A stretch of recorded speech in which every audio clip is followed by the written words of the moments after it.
বন্ধুরা, চীনের ভয়ে ভারতের শক্তি মাথা নত আমেরিকাও। এবার কি করবে তাহলে পাকিস্তান? বিশ্বের একমাত্র পরাশক্তি অর্থাৎ সুপার পাওয়ারের কথা বললে তা হলো আমেরিকা। আর এই আমেরিকার বড় শত্রু হচ্ছে রাশিয়া।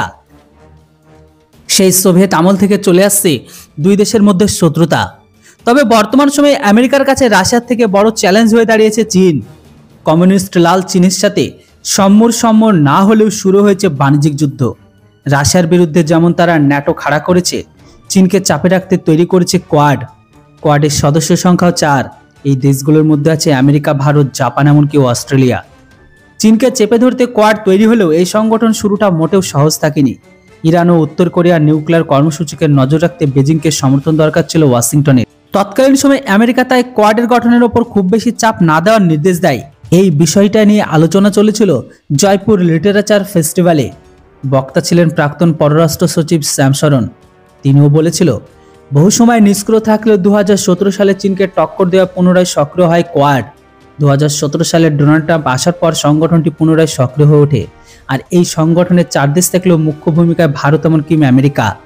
এখানে ভারতের গুরুত্বের কথা বলতে গিয়ে মার্কিন রাষ্ট্রদূত এরিক গ্যারেস্টি বলেছে, কোয়াড যদি একটি গাড়ি হয় তবে তার ড্রাইভিং সিটে বসে ভারত এমনকি আমেরিকা তার পাশের সিটে। এক্ষেত্রে ভারতকে অধিক গুরুত্ব দেওয়ার মাধ্যমে চীনকে সরাসরি বার্তা দিয়েছে আমেরিকা। ওইদিকে আবার রাজনৈতিক অস্থিরতায় জর্জরিত পাকিস্তানের জন্য পরিস্থিতি আরও ভয়ানক। এমনিতেই আমেরিকা পাকিস্তানের উপর বিরক্ত, চীনও তাকে খুব বেশি উস্কানি দেওয়া মোডে নেই। এমত অবস্থায় ভারত কোয়াডকে নিয়ে কি সিদ্ধান্ত নেয় সেটাই দেখার বিষয়। গ্যারেস্টি জয়পুর লিটারেচার ফেস্টিভ্যালে এসে বলেছে, ভারত কোয়াডের দিক নির্দেশনা নির্ধারণ করতে পারে। এছাড়া এটা ভারতের উপর নির্ভর করে যে আমরা কোয়াডের সাথে কি করতে চাই। মার্কিন রাষ্ট্রদূতের ইঙ্গিত, বিশ্বের একাধিক দেশ এই কোয়াডের অংশ হতে চায়।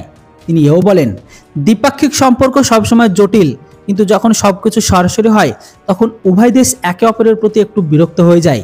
এটি একটি ডিনার পার্টির মতো। 3 জনকে আমন্ত্রণ জানালে বিষয়টি আরও আকর্ষণীয় হয়ে ওঠে। যদি 4 জন আসে বরং আপনার দল প্রস্তুত, তখন অন্য লোকেরা দলে আসতে চায়। আর এই থেকে বোঝা যায় আপনার ফলে বিশেষ কিছু আছে। এতে কোনো সন্দেহ নেই যে ইন্দো প্যাসিফিক থেকে আফ্রিকা পর্যন্ত অনেক দেশ হয় চীনের প্রতি বিরক্ত, নয়তো এর মোকাবেলা করার প্রস্তুতি নিচ্ছে।